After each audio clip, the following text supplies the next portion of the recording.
Unstoppable, you just toss, wash. Wow, for all-day freshness. Hey, Joy. Oh, you are glowing. Oh, hey, more like Mira joyed that Miralax helped me go. I was so backed up. Tried mega coffees, prune juice, everything. Then Miralax. And hello, gentle relief without the harsh side effects. Ooh, how does it work? It works naturally with the water in your body for constipation relief. Find Miralax today at Walmart. Use as directed for occasional constipation. From the very moment you first awaken. What a game. What kind of atmosphere. Nobody gives you football coverage like Fox Sports 940 Miami. The monster known as the NFL and college football. Fox Sports 940 Miami. Number one on your car radio preset and the new and improved iHeartRadio app. WINCA Miami. WMIB-FM HD2 Fort Lauderdale. Free never sounded so good. Here's what you need to know on Fox Sports 940 Miami. Winners of 6 straight series after the weekend sweep of the Yankees, the Marlins try to bounce back this afternoon after consecutive losses to the Astros before starting an 11-game road trip tomorrow. Jansen Junk set to take the mound for the Fish. Coverage begins here on Fox Sports 940 Miami at 4. Tyreek Hill did not practice for the Dolphins today, nursing an undisclosed injury. No one confirming what happened and to what area of the body. Edge rusher Jalen Phillips, off a bruised knee over the weekend, returned to workouts this morning. So did corner Jason Marshall. This afternoon, the Fish left for Chicago to continue prep work for Sunday's preseason opener against the Bears. The Hurricanes back on the practice field today after taking yesterday off. Running back Mark Fletcher believes their unit is doing well because of the lack of turnover of coaches on that side of the ball, leading to continuity. The Gators held a light workout this afternoon with quarterback DJ Lagway taking snaps with short intermediate throws. Coach Billy Napier said he's progressing on the right track. And Inter Miami CF meets Pumas tonight at Chase Stadium. A victory clinches a spot in the League's Cup quarterfinals for the Herons. Lionel Messi will not suit up with his lower leg muscle problem that's not considered serious. I'm Erica Rodriguez, Fox Sports 940 Miami. From Fox Sports 940, Anajar and Levine Accident Attorney Studios. Call 1-800-747-FREE. That's 1-800-747-3733. Fox Sports 940. I'll see you in Miami. 1-1. He might have hit one out of the ballpark there. Out to right and deep. Second deck. He squared the bunt 2 pitches ago. And Kyle Stowers rips number 16 into the seats. Tied at 1, bottom 2. Miami Marlins baseball is on deck. Pitch to Connor Norby. He drills out to right center and deep. Frelick back. Track wall. It is gone. Connor Norby. He's getting right. 1-1 pitch. That one hammered out to left center field and deep. Martian Rojas back. They're looking up, and it's gone. Wag attack. A 2-run homer. Marlins on deck. Brought to you by ADT, the official smart security partner of the Miami Marlins, and Norwegian Cruise Line. Experience more at sea. Let's head out to the ballpark. Here's your host, Steven Strong. All right. Nice job, Carlos. Welcome. We're live from Lone Depot Park on a Wednesday afternoon in the Magic City. You're listening to Miami Marlins baseball on the radio. It's Fox Sports 940 Miami. Game 113 of 162, and the Marlins find themselves in unfamiliar territory, trying to avoid being swept for the first time in 2 months. Almost on the dot, folks. Miami, they've run into a team that kind of mirrors them in a ton of ways. Houston has been opportunistic offensively, but have done the first 2 nights, but have done it through pitching the first 2 nights. And the Marlins have been limited to just 5 runs across 2 games after plating 22 over the weekend over the Pinstripes. This feels like a huge game before Miami embarks on a lengthy 3-city, 11-game road trip that will certainly give us the answer on if the Fish will be playing meaningful September baseball. We're pumped to bring you game 3 of this 3-game interleague set between the 64-50 Houston Astros and your now 55-57 Miami Marlins. Spencer Arrighetti will make his long-awaited return for the Astros after being struck in batting practice back in April in Seattle that forced him to miss the last 3 months of the season with a broken thumb. He will go opposite Jansen Junk, who looks to get back on track personally and get this team back on track, making his 9th start of 2025. We get going today at 4:40 right here on the Marlins Radio Network. Hi, everyone. Thanks for making Marlins on Deck a part of your late Wednesday afternoon with Jack McMullen and Kelly Sacco. I'm Steven Strom. Got a good show for you ahead. I fear we're going the distance, and we thank you for your participation. Wanted to get some bites on Jacob Marcy's first home run last night, first career in the show, and the story behind it and the start that this dude has gotten off to. Steve Sparks, who's played 9 years in the show as a pitcher, he's now one of the voices of the Astros Radio Network, joins Jack McMullen to get you ready for Game 3. We'll get you out of the count with Arrighetti and Junk. Jack and Kelly will jump in to talk about tonight's contest. We'll get to our Expo question today at Marlins Radio and Steve's guarantee to victory. So I did want to start today with Jacob Marcy. And, every first home run seems to have a unique story attached to it. So we'll get to that in a couple seconds here. But let's first hear Jacob Marcy's first career home run that came in the bottom of the fifth in yesterday's contest. Heriberto Hernandez from second base in the second. And Marcy drills one out to right and deep. Smith is back. Track, wall. It is gone. Welcome to the big leagues. He's been awesome, but that's his first major league homer. Jacob Marcy. Stay a while. 7-2 Houston on top of the Marlins in the bottom of the fifth. Well, I'm sure he's going to stay a while, Jack McMullen. So Jacob Marcy is the fifth player in Marlins history to record at least one single, one double, one triple, and one home run in his first 5 career games, joining Griffin Conine, who did it last year, this guy named Miguel Cabrera, Kevin Millar, and Todd Dunwoody in 1997. Let's hear Marcy. What was the moment like, and why do you feel like you fit so seamlessly into this club? Yeah, it was really cool, really special, and I was really excited. I think it just goes to show what kind of team we have here. They just have welcomed me with open arms, made it an easy transition, and have done anything to make life easier on me. So it's been really nice, and just want to help the team win.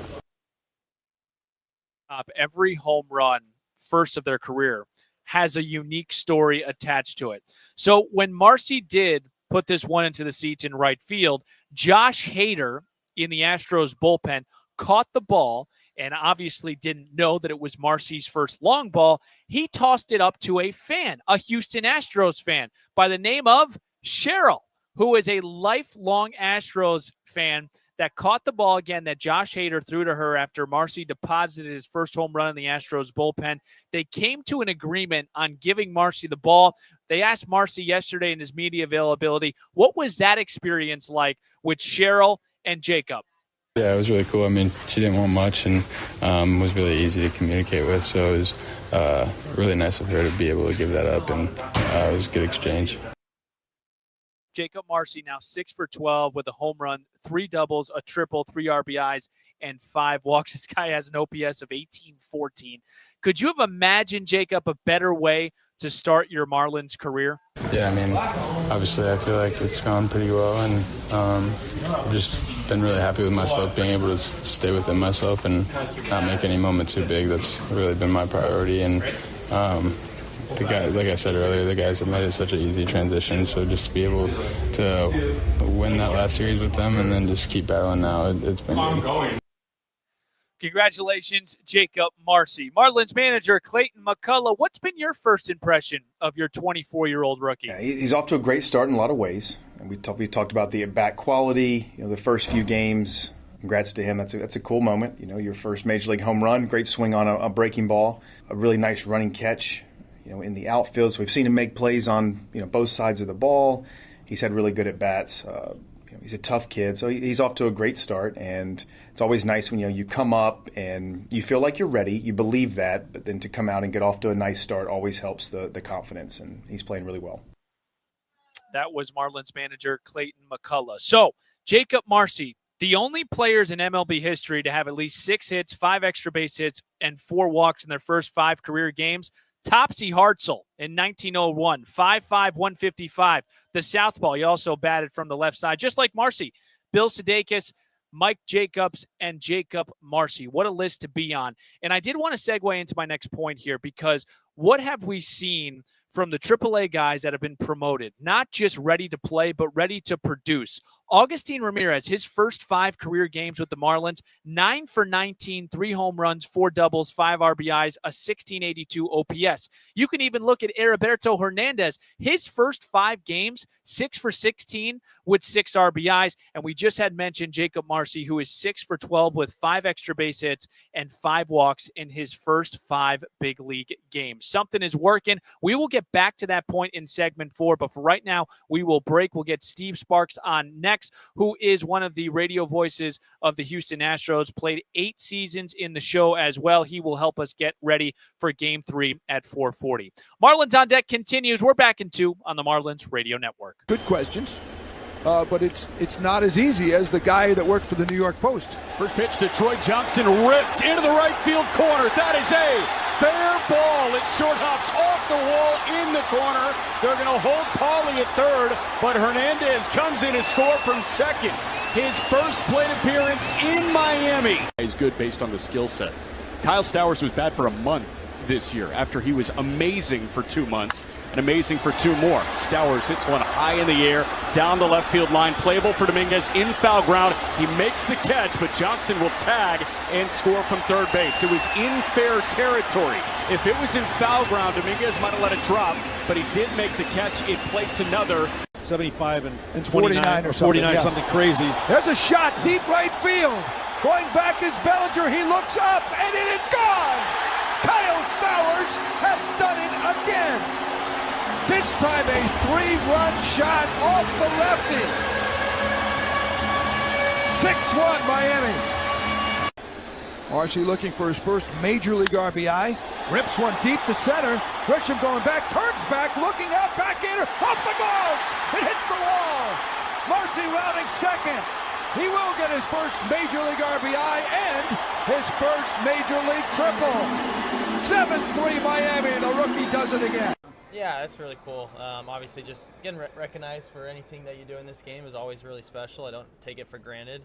Honestly, just kind of more stoked about how we've been playing in all sincerity, and just hope we can keep that going. It feels good to just play winning baseball. What we've done the last couple months, I think, is just kind of take things one day at a time, kind of flush the previous day regardless of whether it was good or bad. And what great teams do is they prepare to win every day. It's not always just about winning, it's preparing to win, and that's what we've done a really good job of, and just kind of Don't miss a moment of Marlins action. Download the iHeartRadio app, make Fox Sports 9 for the top preset, then listen to every Marlins game this season. Welcome into Lone Depot Park here on this Wednesday late afternoon. First pitch at 4:40. Jansen Junk, Spencer Arrighetti, Steven Strom here, host of the program Marlins on Deck. Kelly Sacco and Jack McMullen have your call at 4:40. They will also join me in segment 4. Steve Sparks pitched 8 seasons in the show. And how about this? Looking at some of his numbers, he had 2 seasons where he pitched 200-plus innings. I don't care what year it was, and that was kind of the thing. That is impressive for Steve Sparks to do that. He also has been with the Houston Astros radio network for quite some time. Our very own Jack McMullen got a chance to sit down with Steve ahead of Game 3 here tonight, talk all things Astros and what we need to know for Game 3. Thank you very much, Steven. Here with another Steven, I assume, Steve Sparks, who is part of the Astros radio broadcast team.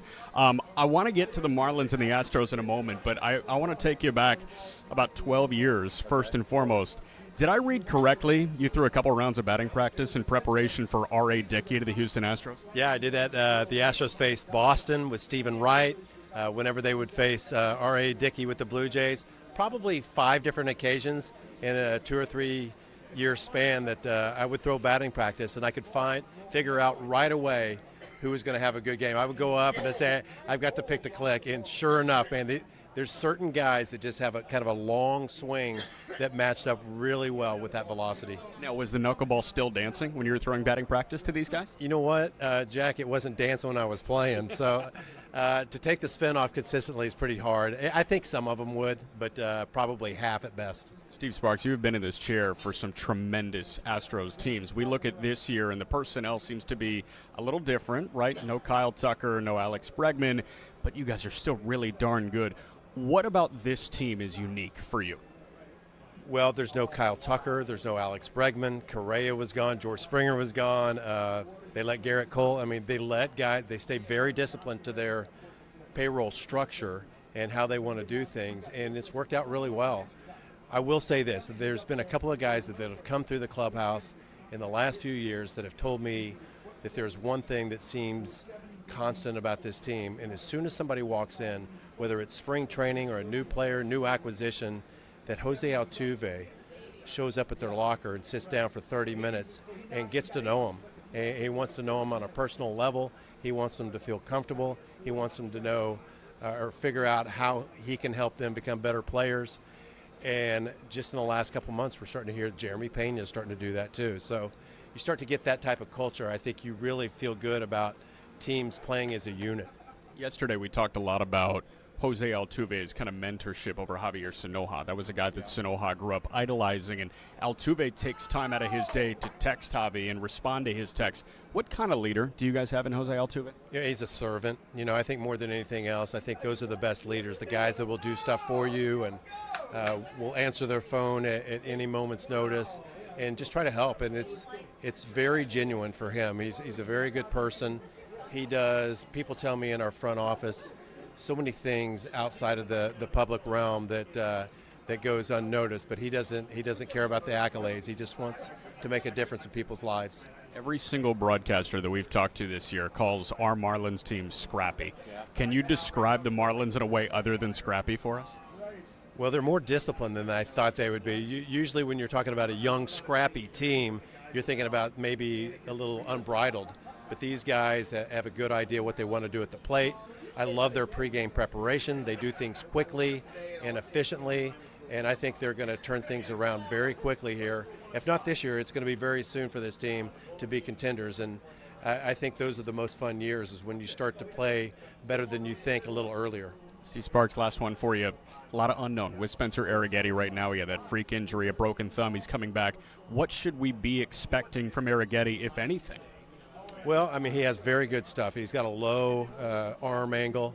You know, it's kind of funny. We got a 4-game stretch where the bulk pitchers for the Astros, one was drafted in the 5th, one in the 6th, one in the 7th, and one in the 8th. That's kind of their pocket in drafts, to draft guys around there that they feel like might be unique. And I remember asking Spencer at one point right after he got drafted, what did the Astros tell you, what they liked about you the most? And he said, you know what? It's kind of funny. I didn't expect their answer, but they said they like me because I have long arms. I said, what is that supposed to mean? He says, my extension's, 7 feet 3 inches, and it's because my arms are really long. And I've got a low 3/4 angle. A lot of guys don't have that type of extension with that arm angle, and that makes me unique. Interesting. Steve Sparks, thank you so much. Best of luck rest of the way. You got it, Jack. All right, Steven. All right, lots to chew off there. That was a good interview with Steve Sparks and Jack McMullen. Arrighetti, 6'2", 186, but yes, when you start to look at his arms, they are extremely long, so he gets that extension. The other thing I just love, the Jose Altuve, for as much crap as he has gotten, and deservingly so, the person is, to hear that he sits down with guys for 30 minutes, that's really cool. Jeremy Pena, then learning from that. I think that is so important. Baseball is the ultimate, in I think other people's eyes, the individual sport where, maybe team chemistry, it's different with basketball. Like you got to work as a team to generate good shots on offense, or you got to have good chemistry with the wide receiver and the quarterback in football. But there's something to be said about baseball as well. And it's really cool, that story that Steve shared about Jose Altuve sitting down with individuals for 30 minutes at a time just to get to know them and get to understand how they tick and how they work. We will break here. We'll get you out of the count with Arrighetti and Jansen Junk. 4:40 first pitch. Marlins looking to avoid being swept and hit Atlanta with a 4-2 homestand. Marlins on deck continues on the Marlins Radio Network. In the 6th inning. There's a shot to right center field and deep. That'll hit the wall on a bounce or two. Going to second is Marcy. That's his first Major League hit. Jacob Marcy, a double in the 7th inning. 1-0 pitch. That one a ground ball through the right side. That's a base hit. They're going to send Sanoja. That got under Caballero's glove. Marcy around third. He comes in to tie the game. And X, the possible winning run, is at third base. Wildest games of the year for the Miami Marlins. First and third, Edwards is going line drive. That is a base hit. Marlins take Edwards will round second, go to third. Ramirez with an RBI single. 10-9 Miami.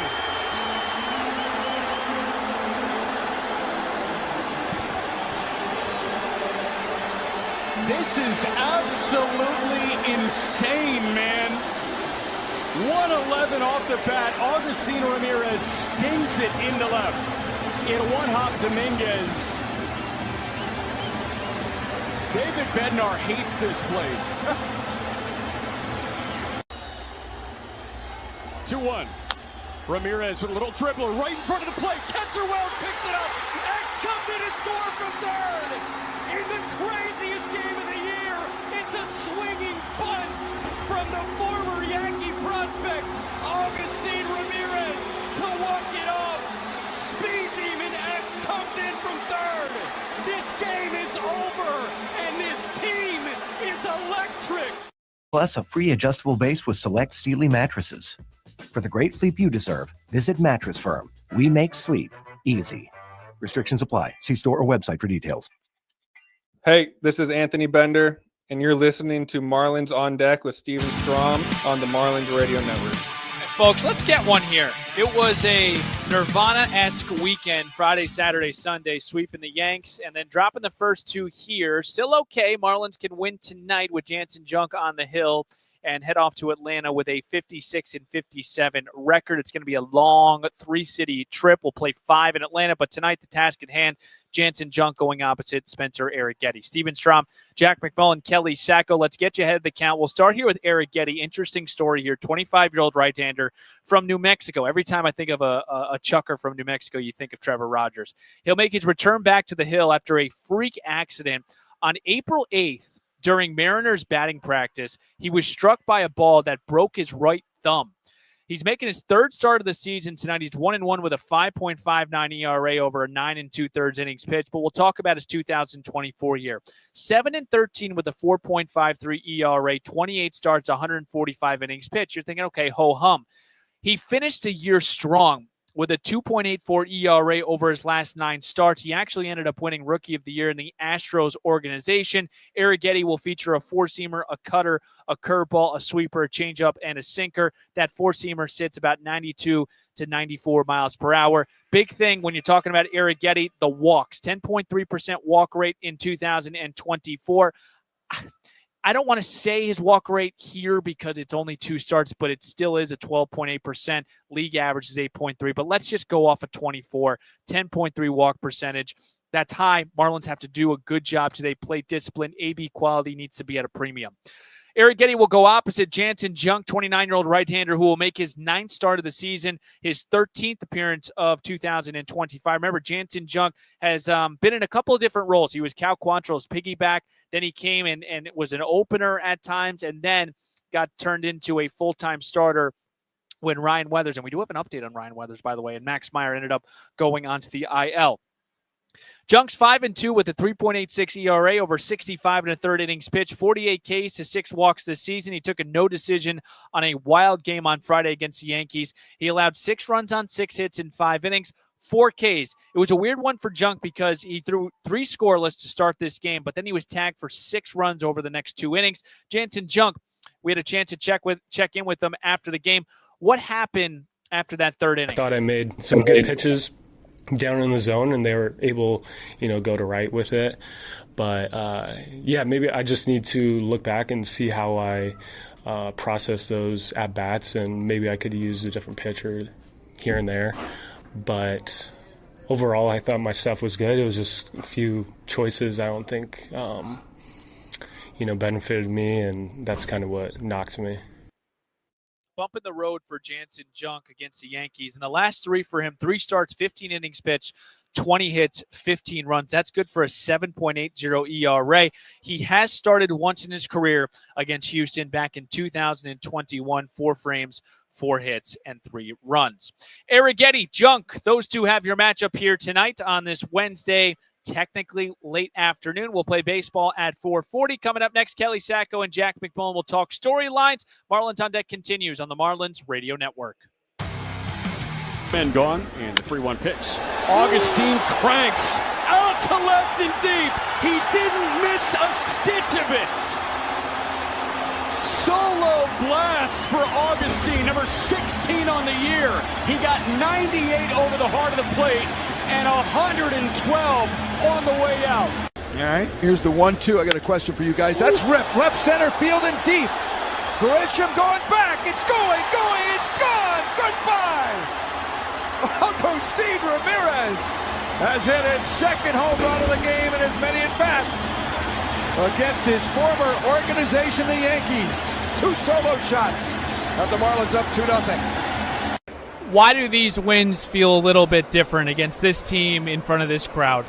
I think it's just the atmosphere, for sure.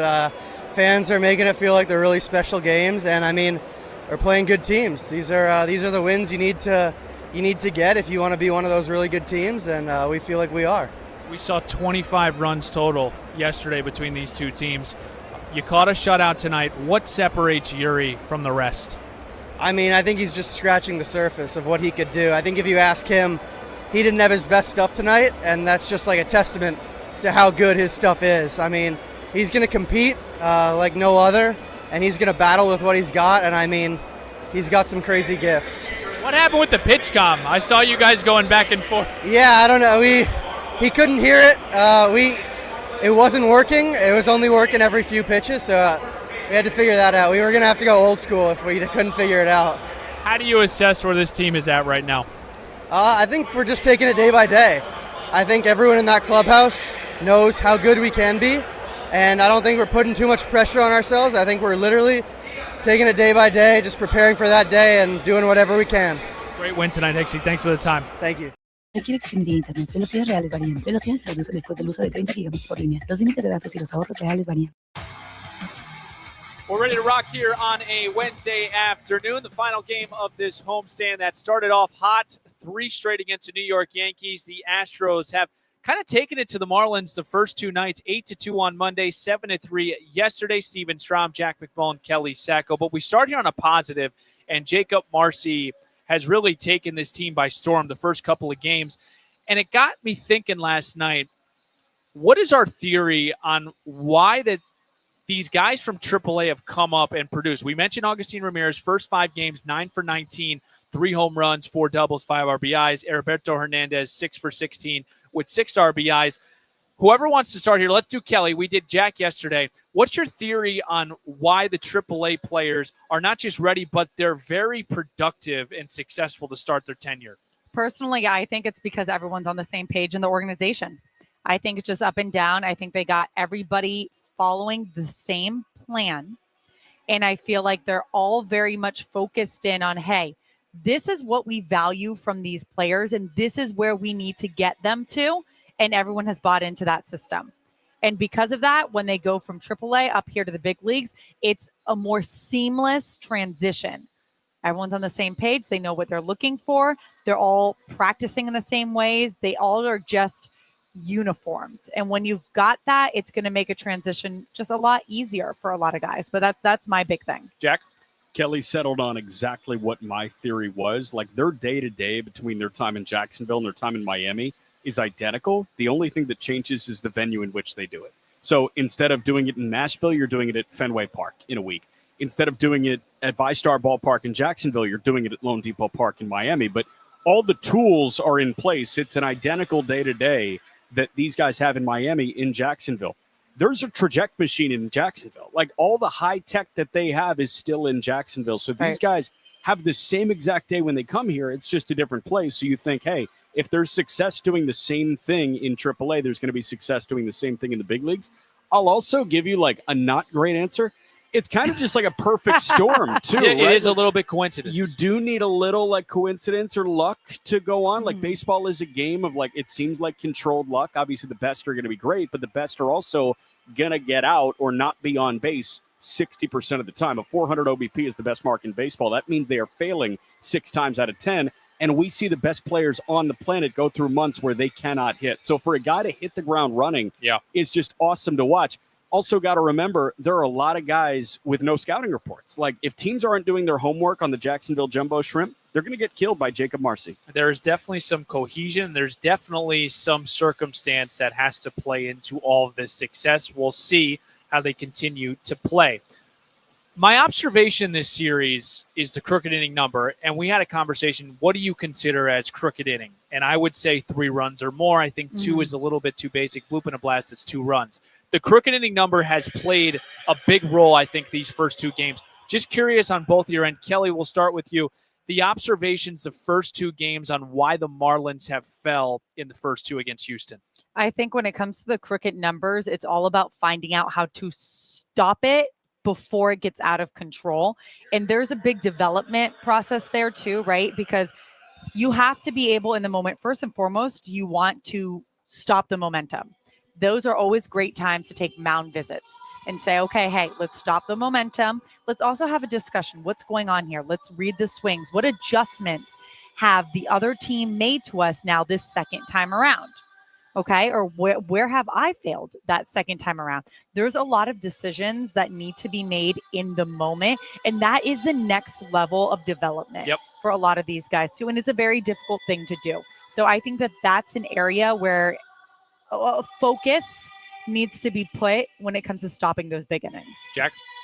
Yeah, I mean, there's a reason that teams love homers now. There's a reason that GMs hunt homers, and there's a reason that managers like having homers in the middle of the lineup. And, you know, we saw a 3-run home run from Giancarlo Stanton. We saw a 3-run home run from Yainer Diaz the other day. And we've seen multi-run homers as well. Honestly, for me, it's just the long ball. Like, homers win baseball games, and homers with 2 guys on, that counts for 3 runs. So for me, it's as simple as that. These guys are, hitting the baseball really hard when they need to. Well, if you want no homers, you got the good 100%. right man on the mound. He's given up just 2 in Jansen Junk all season, but did give up 1 to Giancarlo Stanton on Friday. Jack and Kelly have your call in about 11 minutes. We'll break Expo question, Steve's guarantee. It's all next. Marlins, Astros coming your way at 4:40 on the Marlins Radio Network. Good questions. But it's not as easy as the guy that worked for the New York Post. First pitch to Troy Johnston, ripped into the right field corner. That is a fair ball. It short hops off the wall in the corner. They're going to hold Pauly at third, but Hernandez comes in to score from second. His first plate appearance in Miami. He's good based on the skill set. Kyle Stowers was bad for a month this year after he was amazing for 2 months and amazing for 2 more. Stowers hits one high in the air, down the left field line, playable for Dominguez in foul ground. He makes the catch, but Johnston will tag and score from third base. It was in fair territory. If it was in foul ground, Dominguez might have let it drop, but he did make the catch. It plates another 75 and 49 or 49, yeah. something crazy. There's a shot, deep right field. Going back is Bellinger. He looks up, and it is gone. Kyle Stowers has done it again.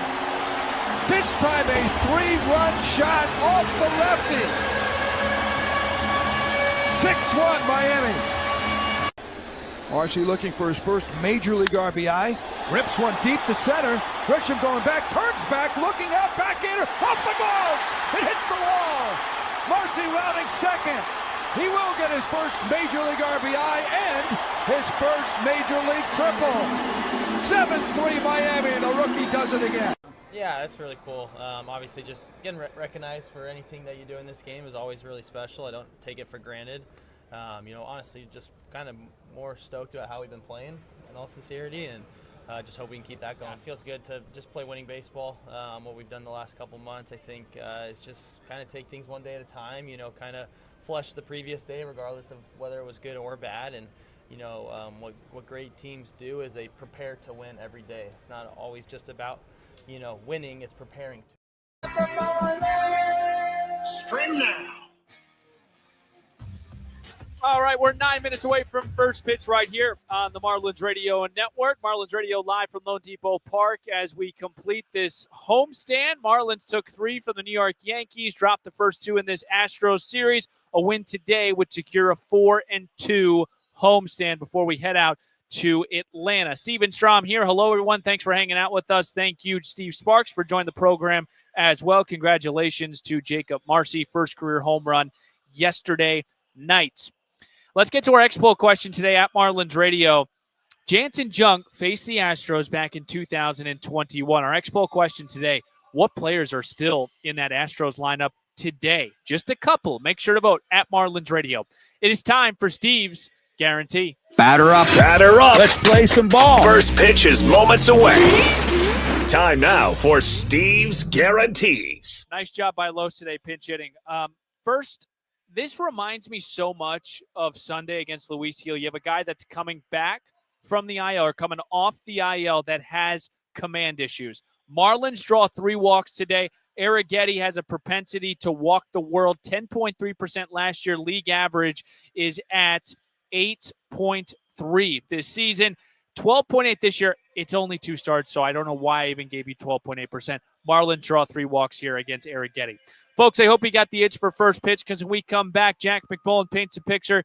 Kelly Sacco, she's ready to rock. Starting lineups in first pitch is right around the corner. Thanks for tuning in to the Marlins On Deck pregame show. I'm Steven Strom. Let's flip the M together, Miami. Marlins baseball. It's next on the Marlins Radio Network. I'm still going for it, even with higher stroke risk from atrial fibrillation.